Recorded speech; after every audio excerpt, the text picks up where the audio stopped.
Hi, this is Kevin Gong. This is part 4 of my video on king and pawn versus king. So to kind of wrap up these videos, I wanted to look at some more complicated examples where we can kind of summarize what we've learned in the first 3 parts of this video.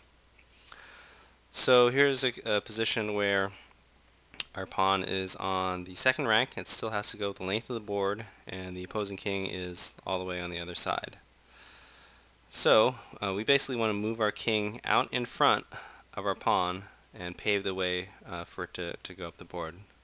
Again, we don't want to move our pawn too far up the board in front of our king. So moving the pawn up to e4 would be a mistake here. We want to get the king out first. Okay, so here what we've done is by moving to e3 we now have what's called the distant opposition. The direct opposition is where there's one blank square between the kings, and the distant opposition is where there are 3 blank squares between the kings. And you can also have a case where there are 5 blank squares between the kings, and that would also be a distant opposition. So the point is that no matter what black does, white can still have the opposition, either the direct or distant opposition. So if black moves up to e6, then white can move to e4, and it now has the direct opposition. Okay, so whenever we can, we want to move our king up the board, staying in front of the pawn, as long as the black king isn't between our king and the pawn, in which case black could go capture our pawn. So but because the black king is up there, we're fine. We can move to the side. Okay, and now we want to bring the pawn up. Okay, and again here we can move the king up the board, and then the pawn, and we just okay. So now we don't want to move the pawn up, because that would be a mistake, because we'd be pushing the pawn up too far, and that would actually draw. So we can get the opposition, we should take it.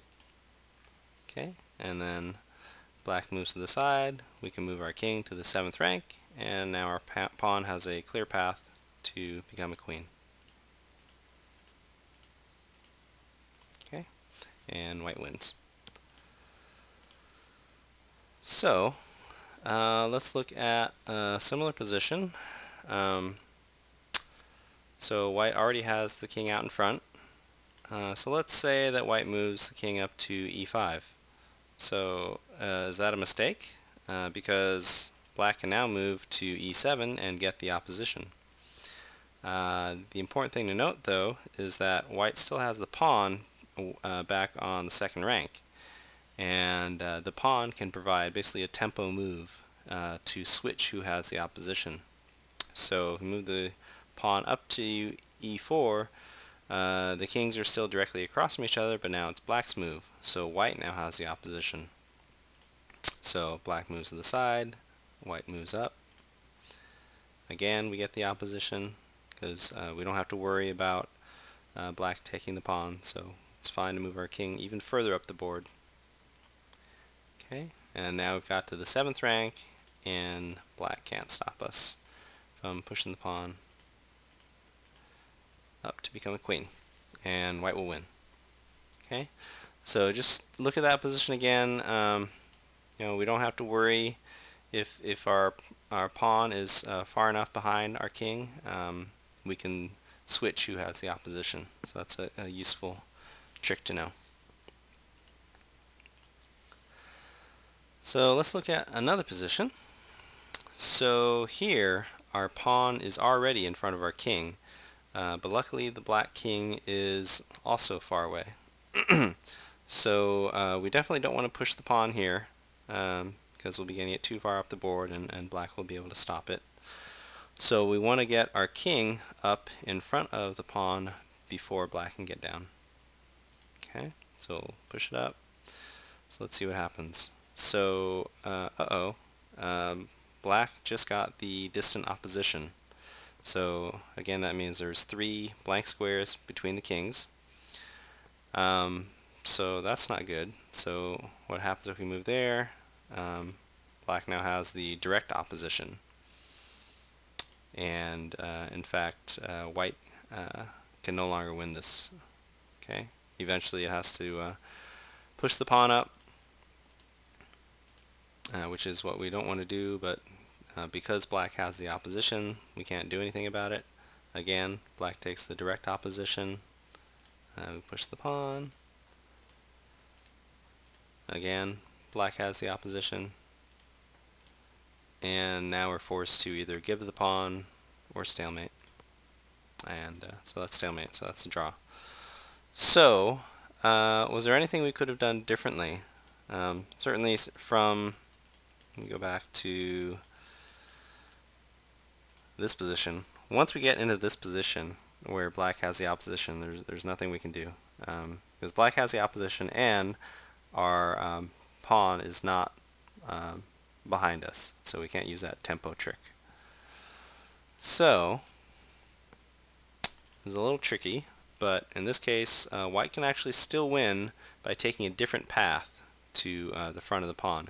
Instead of going this way, it can move around the side on the left, and it'll take an extra move, which is important.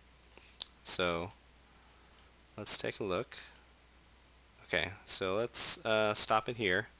So now, if white moves to the king to c4, then black can move to c6 and have direct opposition, and it'll be a draw. So instead, we'll move the king up to b4. Okay. So now, if black were to move to c6, we move to c4 and get the direct opposition. If black moves to c7, then we'll move to c5 and get the opposition. Okay. And if he moves to c8, then what do we do? Well, moving to c5 is a mistake, because then black can move to c7 and get the direct opposition. So in this case, we want to get the distant opposition. Okay, moving the king over to c4. Again, that's 1, 2, 3 squares between the kings. Okay, and then now, so you might think this is a mistake again, because wait, we've let black get the opposition, but again, we've gone ahead of our pawn, so we still have that tempo trick to use here. So when you're giving up the opposition, make sure you're doing it for a reason.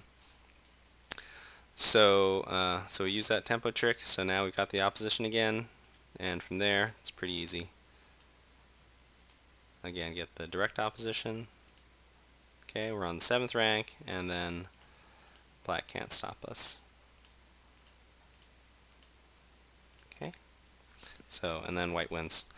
So I'm not sure what to tell you about how to, look at this position and know what to do. This is a very tricky problem. I'm sure lots of even intermediate players will get this wrong. Basically, you'll just have to plot out what will happen. If you move the king up here, plot out what black would do, and see who gets the opposition. And if you see that black is going to get the distant opposition, then you might think, well, maybe I should take a different route. So I hope this has helped you learn about king and pawn versus king endings. Thanks for watching.